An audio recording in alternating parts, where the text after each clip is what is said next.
I've got a little obsession with Apple Watches. As you can see, I've got probably a few too many. But the other day I realized I only really use my Apple Watch to check the time. So I did some digging to unlock their full potential, and now my Apple Watch is doing way more for me. So here's the best tricks that I found to make your watch a little more useful. To make this easy, I broke everything down into 5 categories. Let's start with notifications and productivity, because if your Apple Watch is constantly buzzing you with alerts, it's going to be more of a distraction than a tool.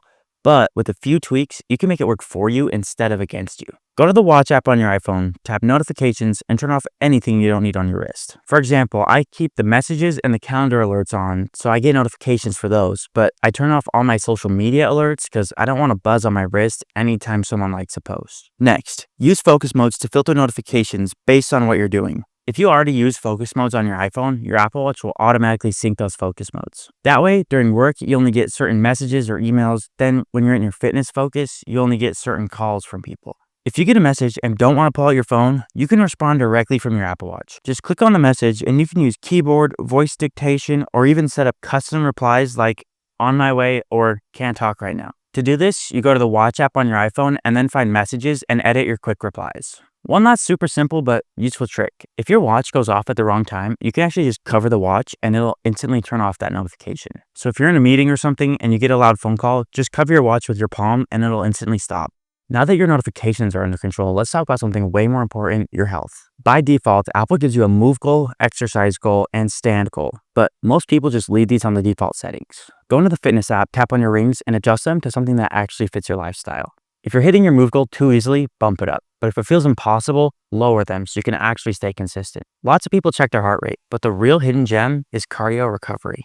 After a workout, your Apple Watch will actually measure how fast your heart rate drops. If you're not using your Apple Watch for sleep tracking, you're kind of missing out.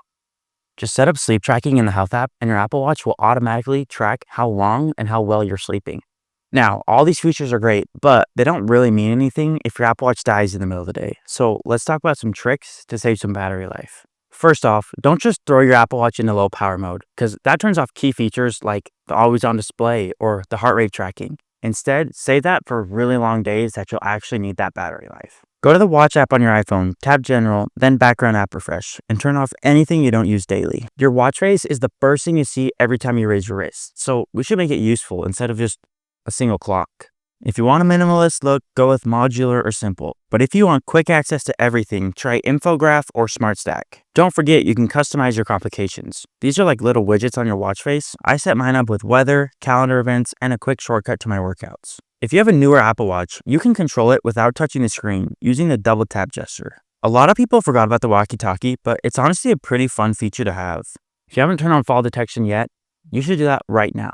Your Apple Watch can automatically detect if you've taken a hard fall, and it'll automatically contact emergency services if you don't respond in time. If you're ever in danger, just hold down the side button until you see the emergency SOS slider. This will notify the emergency services and give your emergency contacts your location. Just be careful, because if you hold it for too long, it'll actually start a siren, which gets pretty loud. And that's it. Hopefully you found something in this video to help you make your Apple Watch a little bit more useful instead of just a really expensive clock. Thanks for watching.